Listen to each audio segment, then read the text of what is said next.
করে নন্দদাসের কাছে দীক্ষা নিয়ে 1 বছর ধরে গুরু সেবা করলেন।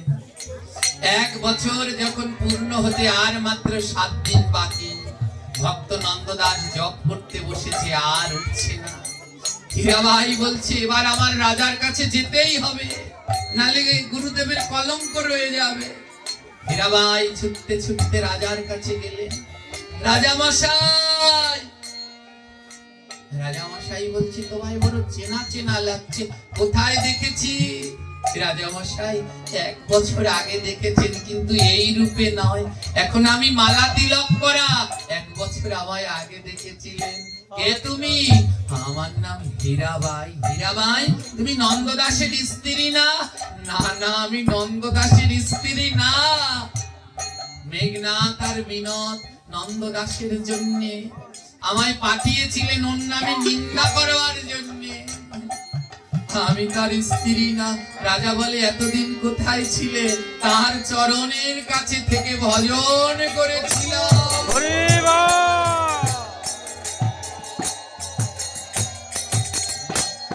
ভক্ত হয়ে গেল শুদ্ধ ভক্তের সঙ্গ পেয়ে। রাজা বলল আর দেরি না, তাহলে সবাই চলো, আর দেরি না, আজই আমরা গুরুদেবের কাছে দীক্ষা নেব, চলো। জগৎ জীবকে শিক্ষা দিলেন ভক্ত নন্দদাস, কেউ যদি নিন্দা করে তাকে যেন দূরে ঠেলে দিও না, তাকে কাছে রেখে দিও, তাহলে হীরাবাইয়ের মতন নিন্দুক ভক্ত হয়ে যাবে। আজ রাজা সবাইকে নিয়ে রওনা দিচ্ছে। জয় গুরু জয় গুরু, শ্রী গুরুর জয়, জয় গুরু জয় গুরু, শ্রী গুরুর জয়, জয় গুরু জয় গুরু, শ্রী গুরুর জয়, জয় গুরু জয় গুরু, শ্রী গুরুর জয়। রাজা হাজার হাজার ভক্ত দিয়ে রওনা দিয়েছে। আর হঠাৎ রাজা দেখে পথের মধ্যে 2 কুষ্ঠ রোগী গড়াতে গড়াতে আসছে। রাজা মন্ত্রীকে ডেকে বলছে, মন্ত্রী, আমি যতদূর জানি আমার রাজ্যে তো কোনো কুষ্ঠ রোগী নেই, এরা কোথা থেকে আসলো? রাজা গিয়ে জিজ্ঞাসা করছে, কি বাত তোদের নাম, কোথায় বা গ্রাম?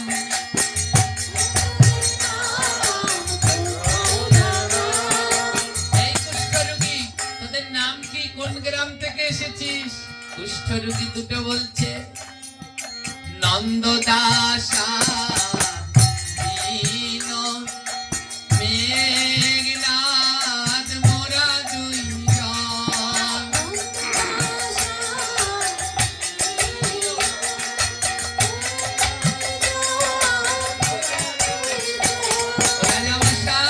ওই নন্দদাসের বাড়ির পাশে সেই যে মেঘনাথ আর বিনোদ, আমরা সেই 2 জন ভক্তের নামে নিন্দা করেছিলাম, তাই দেখুন আজ সারা অঙ্গে কুষ্ঠ বেদী হয়েছে। তাই গড়াতে গড়াতে যাচ্ছি নন্দদাসের দরজায়, যদি ভক্ত কৃপা করে। এবারে গড়িয়ে গড়িয়ে চলে পাতকি,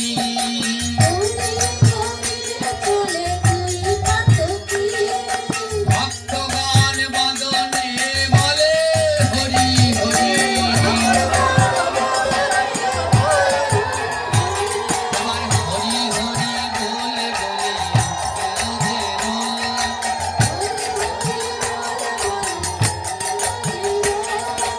চলিল দেখো ভক্ত সকল।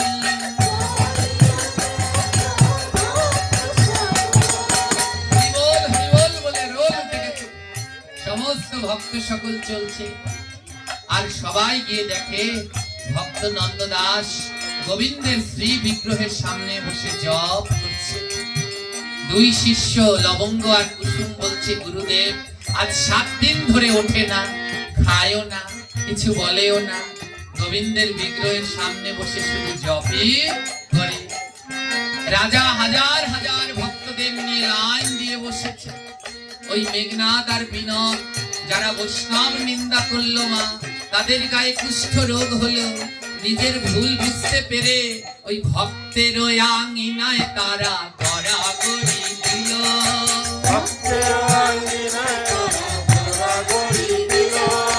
দেখিতে দেখিতে তারা ভালো হয়ে গেল।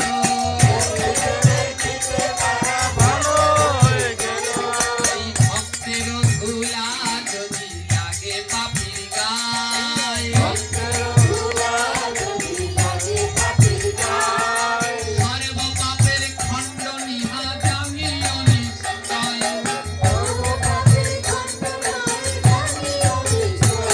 তাই পরানো ভরিয়া সবাই ধুলা মেখেল,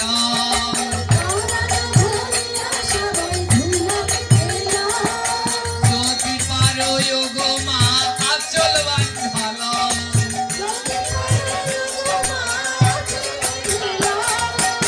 আজ মেঘনাদ বিনোদ যখন ভক্তের ধুলায় গড়াগড়ি দিলেন, সবার চোখের সামনে ওই কুষ্ঠ রোগ ভালো হয়ে গেল।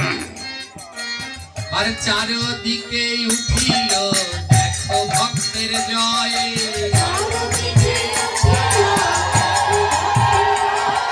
শঙ্খ ধ্বনি উলুধ্বনি জয় ধ্বনি।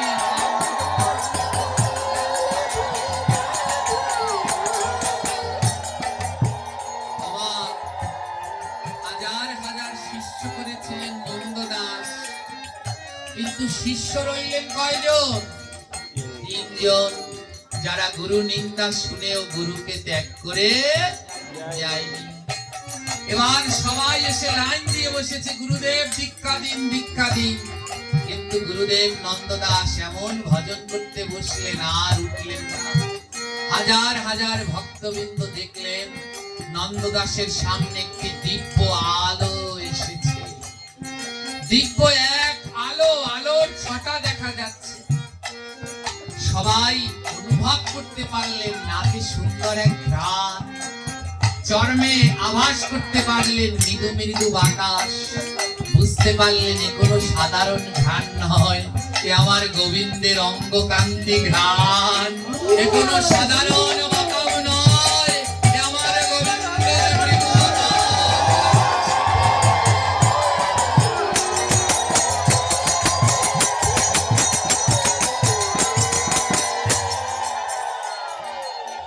সবাই দেখতে পাচ্ছে আলো, নাকে ঘ্রাণ পাচ্ছে সুন্দর ঘ্রাণ, অনুভব করতে পারছে বাতাস, কিন্তু কেউ দেখতে পাচ্ছে না মা। সেদিন স্বয়ং ভগবান এসেছে, পুষ্পরাগ সাজিয়ে ভগবান এসেছে। আর ভগবান এসে ডাকছেন নন্দদাস, চোখ খোলো। নন্দদাস চোখ খুলে দেখলেন স্বয়ং ভগবান দাঁড়িয়ে রয়েছে। কে বলেছে ভগবান আসে না? এই আলোচনা থেকে শিক্ষা নিন, ভগবান আসে কখন? যদি নামে নয়ন জলে ভাসে, তাহলে ভগবান আসে। আজ ভগবান এসেছে। নন্দদাস বলে, ও এতদিন পরে আসার সময় হলো, বহুদিন ধরে তোমায় ডাকছি, আজ তুমি বহুদিন পরে এসেছো প্রভু। তাই আজ আমার মনের বাসনা শোনো। বহুদিন ধরে সেই নন্দদাস ডেকে চলেছে, গোবিন্দ আসবে মা, কোন দিন জানেন? যেদিন শেষের দিন। তাই ভক্ত নন্দদাস আজ ভক্ত কণ্ঠে গোবিন্দকে দেখে গাইতে লাগলেন, বহুদিন পরে এলো শ্যামরায়, বহুদিন পরে এলো শ্যামরায়, আর বহুদিন পরে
গাইছে যেতে নাহি দেব তোমায়, যেতে নাহি দেব তোমায়, যেতে নাহি দেব তোমায়, যেতে নাহি দেব তোমায়।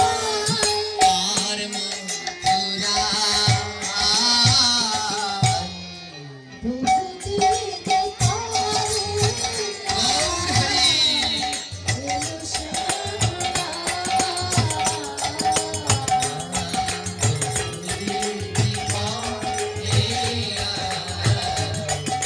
এলো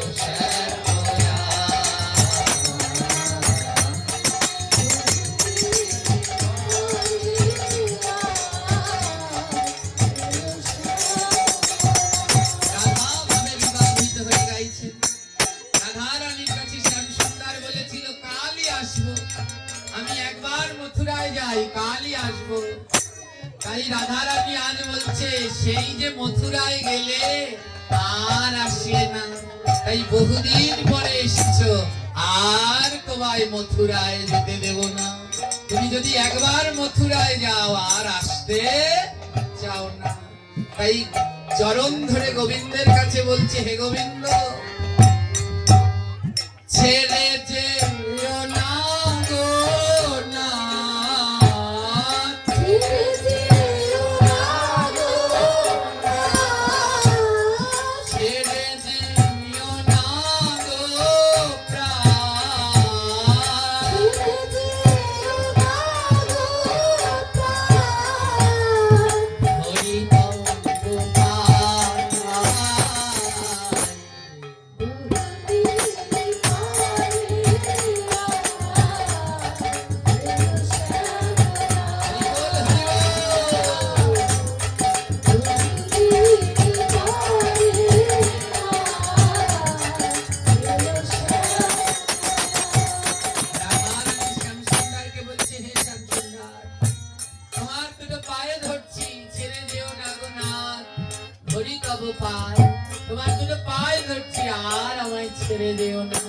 বহুদিন বহুদিন পরে এসেছে তো। হে ভক্তগণ, রাধা রানীর কাছে ভগবান হলো কৃষ্ণ, আর আমার কাছে ভগবান হলো আপনারা, যারা আমার কৃষ্ণের ভক্ত। তাই আজ বহুদিন পরে আবার এই উজিরপুর বাসীদের সাথে দেখা। তাই আমি বলবো, ছেড়ে যেও না গো ভক্ত, ছেড়ে যেও না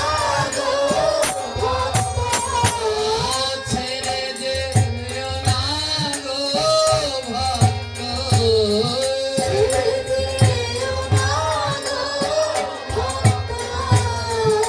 হরি তো গোপাল।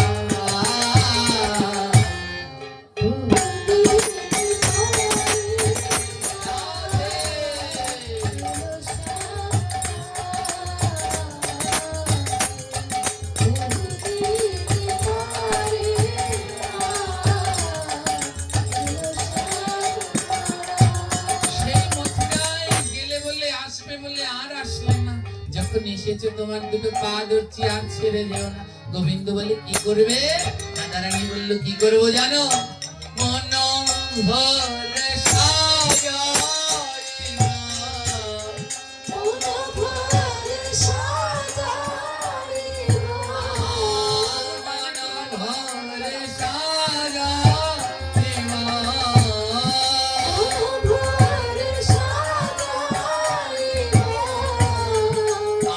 আমি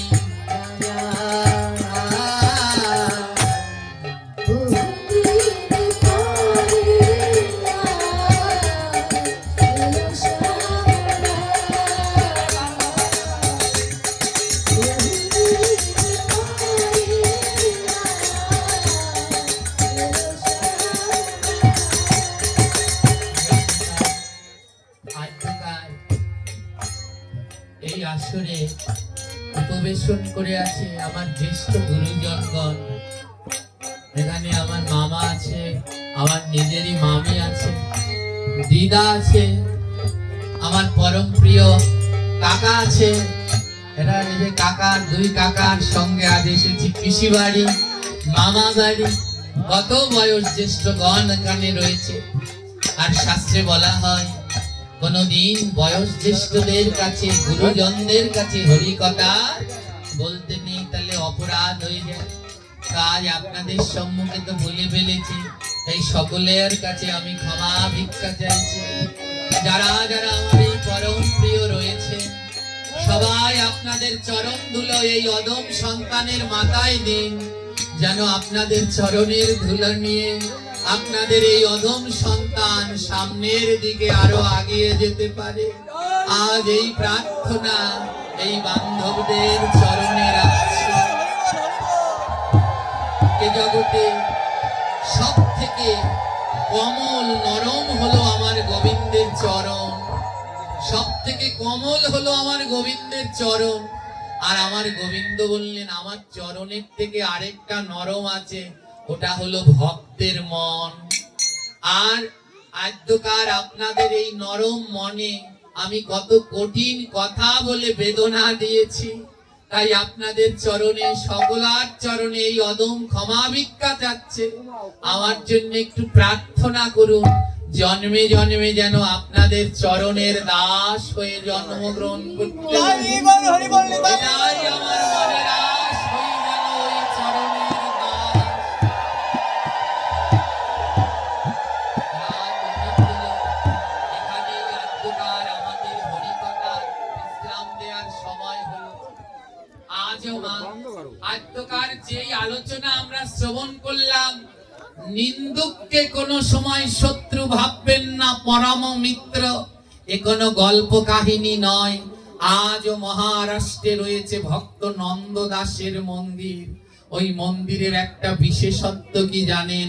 ওই মন্দিরে শ্রী বিগ্রহ গিরিধারীর বুকের মধ্যে থেকে এক টুকরো পতাকা উঠছে।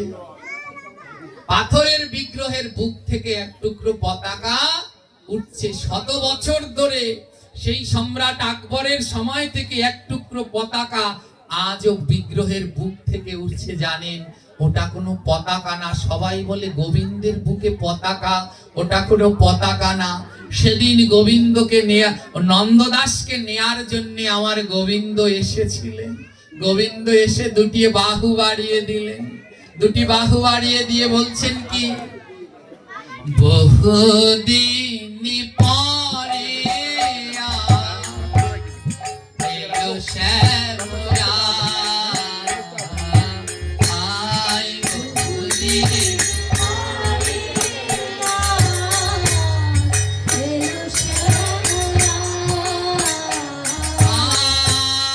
তু বাহু বাড়িয়ে প্রভু,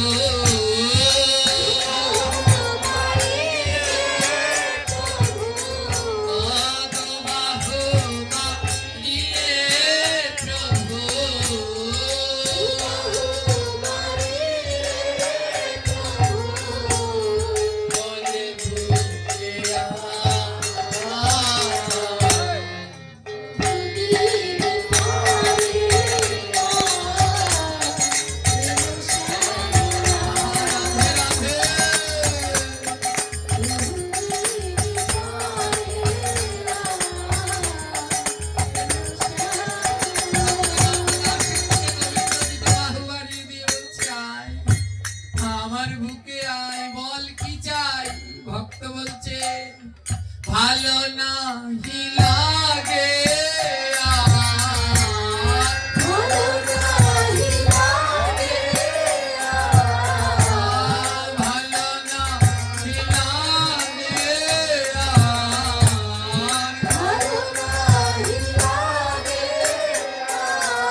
চাইছে আর তোমার করে নাও প্রভু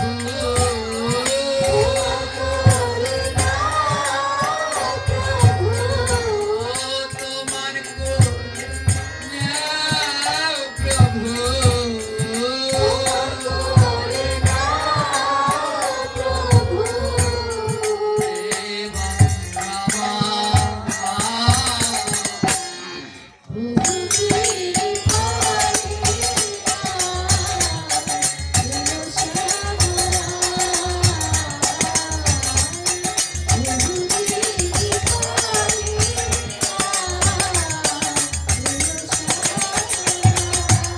আজ ভগবান আমার ভক্তের সাথে আলিঙ্গন দিলেন, এমন গাঢ় আলিঙ্গন দিলেন, ভক্ত নন্দদাস গোবিন্দের সাথে লীন হয়ে গেলেন, গোবিন্দের বুকের মাঝে প্রবেশ করলেন। আর যাওয়ার সময় ভক্ত নন্দদাসের উত্তরীর কিছু অংশ ওই গোবিন্দের বুকের কাছে রয়ে গেলেন। আজও সেই উত্তরী গোবিন্দের বুকের মধ্যে থেকে বের হয়ে বাতাসে উঠছে। হরে কৃষ্ণ হরে Hare Krishna, Hare Hare, Hare Rama, Hare Rama, Rama Rama, Hare Hare, Hare Krishna, Hare Krishna, Krishna Krishna, Hare Hare, Hare Rama, Hare Rama, Rama Rama, Hare Hare, Hare Krishna, Hare Krishna, Krishna Krishna, Hare Hare, Hare Rama, Hare Rama, Rama Rama, Hare Hare,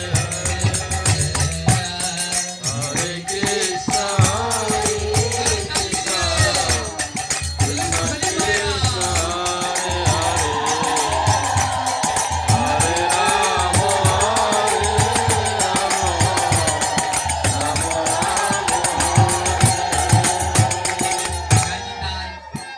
অনেকে এখান থেকে আমায় phone করে, যারা আমায় ভালোবাসে, phone করে বলে জানো বাবা, আমাদের যদি কেউ নিন্দা করে কষ্ট হয় না, কিন্তু তোমাকে নিয়ে অনেকজন অনেক নিন্দা করে।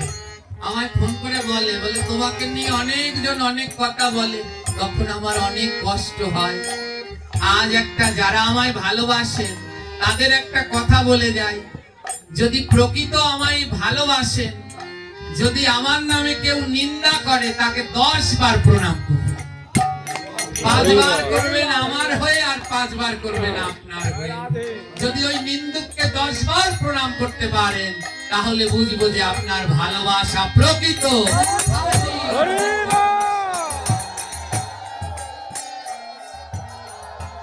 নিন্দুককে ঘৃণা নয়, নিন্দুককে কষ্ট দেয়া নয়, নিন্দুকের নামে নিন্দা করা নয়, তাহলে আমিও নিন্দুক। তাই নিন্দুককে ভালোবাসুন, তাকে প্রণাম করুন, তাকে প্রেম দিয়ে তার মন জয় করে নিন। জয় নিতাই। গোসাই নবান্ন এবছর একাদশীর দিন পড়েছে, তাই মানুষের মনে একটা দ্বন্দ্ব যে তারা কিভাবে ওই দিন ভোগরাগ করবে। এটা যদি সবাইকে বুঝিয়ে দাও ভালো হতো। জয় নিতাই। আমাদের শাস্ত্রে বলা আছে, যদি কোনো উৎসব একাদশীর দিন পড়ে, তাহলে একাদশীতে যা যা গ্রহণ করা যায় তাই দিয়েই ব্রত পালন করতে হয়। হ্যাঁ, যেমন এবার বিশ্বকর্মা পুজো পড়েছিল একাদশীতে। আমার কাছে যারা বলেছে নৈবেদ্য বাড়বো কি দিয়ে, সাবু দিয়ে। একাদশীতে সাবু পাওয়া যায়, সাবু দিয়ে নৈবেদ্য বাড়ো। অনেকের নিয়ম আছে, এদিন পায়েস রান্না করে, পরমান্ন রান্না করে, বাস্তু পূজা দেয়, তাই তো? সাবু দিয়ে পায়েস রান্না করে বাস্তু পূজা দাও। কারো যদি ওই যে নিয়ম থাকে নবান্ন করে সাবু গুঁড়ো করে তারপরে নবান্ন করে দাও, যেটা একাদশীর দিন দেয়া যাবে সেইটা দিয়েই পুজো করো।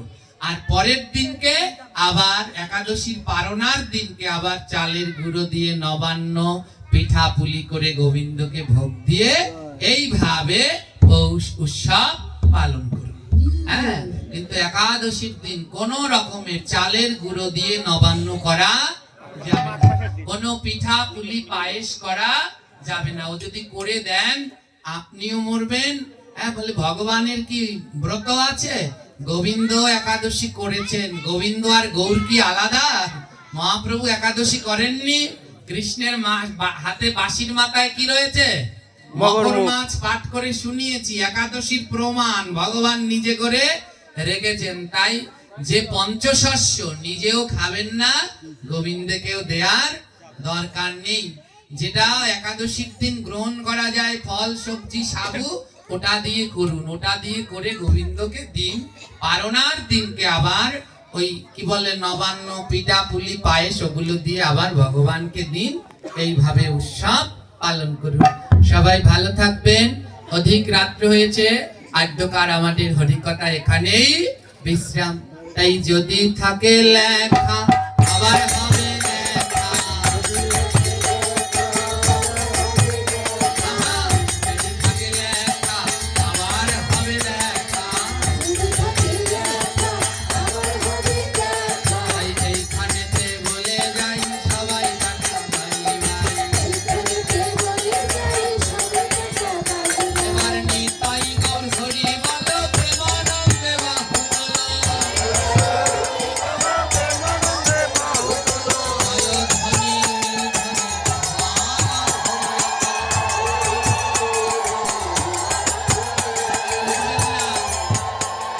আদ্যকার উঠবেন না কে? আদ্যকার পাঠ হলো কার নামে? দাদুর নাম বলো। নিত্য লীলায় প্রবিষ্ট মাখনলাল কর্মকার, তার উদ্দেশ্যে আদ্যকার ভাগবত পাঠ হয়েছে। ওমা, আদ্যকার যদি এই গৃহকর্তারা পাঠ না দিত আমরা শুনতে পেতাম। জোরে বলুন, পেতাম না পেতাম না? এবার তাদের কাছে আমরা একটু হলে ঋণী আছি না নাই? আছি। তারা পাঠ দিলেন কেন? তাদের পিতার আত্মার শান্তির জন্য। এবার এই আত্মার শান্তি না করে আপনারা রওনা দিচ্ছেন কোথায়? হ্যাঁ, সবাই মিলে দুটো হাত জোর করুন। আমাদের শাস্ত্র অনুসারে 5টা জিনিস দাঁড়িয়ে করতে নাই, 5টা জিনিস বসে করতে নাই। এর জন্য বললাম বসুন। বসে দাঁড়িয়ে করতে নাই 5টা জিনিস। জল দাঁড়িয়ে খেতে নাই, প্রসাদ দাঁড়িয়ে খেতে নাই, গুরুদেবের দেয়া মন্ত্র দাঁড়িয়ে দাঁড়িয়ে জপ করতে নাই, প্রসাদ দাঁড়িয়ে দাঁড়িয়ে করতে নেই, এবং কোনো মৃত মানুষের জন্য দাঁড়িয়ে দাঁড়িয়ে প্রার্থনা করতে নেই। এর জন্য বললাম একটু বসুন। হ্যাঁ, পড়বেন, রামায়ণ পড়বেন। রামায়ণের ভিতরে একটা গান আছে, পাপের গান। কিসের গান? কোনো আলিতালি কথা নয়। রামায়ণে দেখবেন ব্রহ্ম রত্নাকার সংবাদে নারদ ঋষি একটা গান শুনিয়েছিলেন রত্নাকারকে, কোন পাপ করলে পরের জন্মে কি হয়। ওখানে দেখবেন লেখা আছে, ভাগবতের ধ্বনি না দিয়ে যদি কেউ দৌড়াদৌড়ি করে এরা পরের জন্মে তেলা চোরা হয়। কি হয়? ধ্বনি না দেওয়ার আগেই যদি উঠে দৌড় দেন, তেলা চোরা হওয়া লাগবে পরের জন্মে। এর জন্য বললো নামে তরে নামে মরে। ভাগবত পাঠে গিয়া যারা জুতা চুরি করে 100 বছর থাকে তারা গাছ হয়ে পড়ে। ও পাপের গানে লেখা আছে, ভাগবত পাঠে 7টা পাপ করলে কি হয়, পড়ে দেখবেন। জয় নিতাই। তো চলুন সবাই মিলে প্রার্থনা করি। হাত দুটো জোর করুন, আমার সাথে বলুন, হে গোবিন্দ হে নাথ, হে মধুসূদন, হে গিরিধারী, হে নারায়ণ। আজ যারা করলো এই ভাগবত পাঠের আয়োজন, যার জন্য হলো আজ এই ভক্ত সঙ্গের আয়োজন, তার যদি থেকে থাকে কোনো ভুল ত্রুটি অপরাধ, ক্ষমা করে দিও আমার অনাথের নাথ। হে গোবিন্দ হে নাথ, হে গিরিধারী, কৃপা করে দিও তারি তোমার চরিত্র। যেই সন্তানগণ করিল ভাগবত পাঠের আয়োজন, তাদেরকে সুস্থ সবল রেখো নারায়ণ। প্রতি বছর ধরে যারা তারা এমনি করে এই ভক্তবৃন্দ এনে বৃন্দাবন মিলাতে পারে। আজ শুনলো যারা তোমার বাণী, গাইলো যারা গান, তোমার ভাগবত পাঠে করলো যারা দক্ষিণাদান। দূর দূরান্ত থেকে এলো যত কৃষ্ণ ভক্তগণ, সকলকে সুস্থ রেখো শ্রীমধুসূদন। অন্তিম কালে যেন তোমার ওই চরণে পাই, করো জোরে ভক্তবৃন্দ এই প্রার্থনা করি। এবার নিতাই গৌর হরি বলে ভক্তবৃন্দ সবাই মিলে প্রেমানন্দে ধ্বনি কর দুই বাহু দিলে। জয় জয় শ্রীমদ্ ভাগবত প্রেমান। হরে হরে বল বল হরে বল সর্ব সাধু কৃষ্ণ সাই প্রেমান। হরে হরে। আমাদের নেপাল মামা আপনাদের কিছু বলতে চাই, একটু শুনুন। আর অনেকে ফোন দিয়ে জপের মালা আনতে বলেছেন, গ্রন্থ আনতে বলেছেন। আমার লেখা নামামৃত সংকলন সিন্ধু যারা কালকে পাঠে পাননি, মুন্ডু ভাষায় আনতে বলেছেন, এখানে আসবেন বলেছেন যে নিয়ে আসবেন, নিয়ে এসেছে ওরা। যাদের লাগবে নিয়ে যাবেন। হরে কৃষ্ণ। শুধু ভক্তজন সকলের চরণে আমার অনন্ত কোটি দণ্ডবত প্রণাম। সকল ভক্তবৃন্দুর চরণে আমার অনন্ত কোটি দণ্ডবত প্রণাম। আপনারা সকলে শুদ্ধ ভক্ত, অনেক দূর দূরান্ত থেকে এসেছেন। আমি বসতে জায়গা দিতে পারিনি। এখানে দেখেন অনেক ভক্ত, এই দেখেন মাটিতে বসে আছে। এটা আমার কষ্টে বুক ফেটে যাচ্ছে। এরকম শুদ্ধ ভক্ত হয়। আজকের আমার এই বাবাজির, তিনি আমাকে মামা সম্বোধন করেন, আমার ভাগ্নে, কিন্তু আমি বাবাজি বলে ফেললাম। তার জন্য একটু সকলে প্রার্থনা করবেন। এ কিন্তু অত্যন্ত অসুস্থ, আপনারা সকলেই জানেন।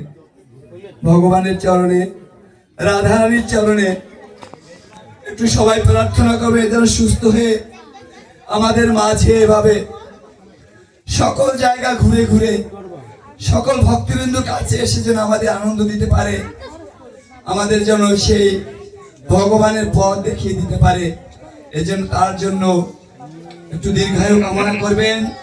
তিনি যেন সকলার জন্য, সকলার কাছে কাছে গিয়ে যেন আমাদের জন্য এভাবে ভগবানকে চিনিয়ে দিতে পারেন।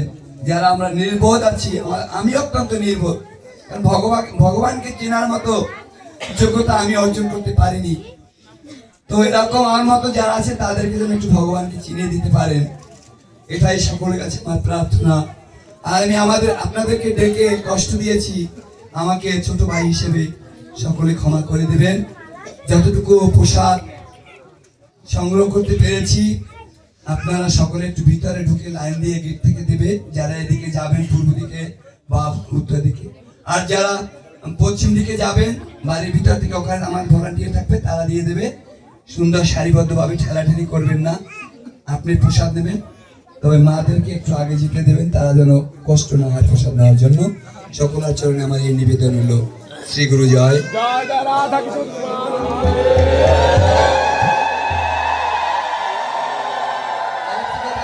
ভুলে গেছি, আমাদের এই মামা সব জায়গায় একাদশী কথা বলে, কিন্তু আজকে বলেনি। তো এতে আমার খুব ভালো লাগছে মনটা। মামাকে বলবো একটু একাদশী মানে একটু কথা বলার জন্য, যাতে সবাই একাদশী করেন। এই জন্য আমি মামাকে 1 মিনিট বা 2 মিনিট বলার জন্য অনুরোধ করছি। শ্রী গুরুজন। জয় নিতাই। একাদশী না, তীর্থের মধ্যে বারাণসী, ব্রতের মধ্যে একাদশী। মহাপ্রভু বললেন সর্বপাপের ক্ষয় হইবে নাম জপে, একাদশী না করিলে সেই পাপের ক্ষয় হবে না, কৃষ্ণ নাম গুণ সবার প্রতি। সমস্ত কিছুর নাম জপে ক্ষয় হবে, কিন্তু একাদশী না করলে তার কোনোদিন কোনো ক্ষমা হবে না। যতদিন চন্দ্র সূর্য থাকবেন ততদিন নরকে মরতে হবে।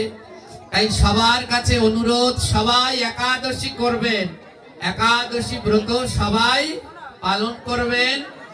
আর কিছু বলবো না, কাল বিলম্ব করব না। আর আপনাদের জন্য একটা নিমন্ত্রণ রয়েছে।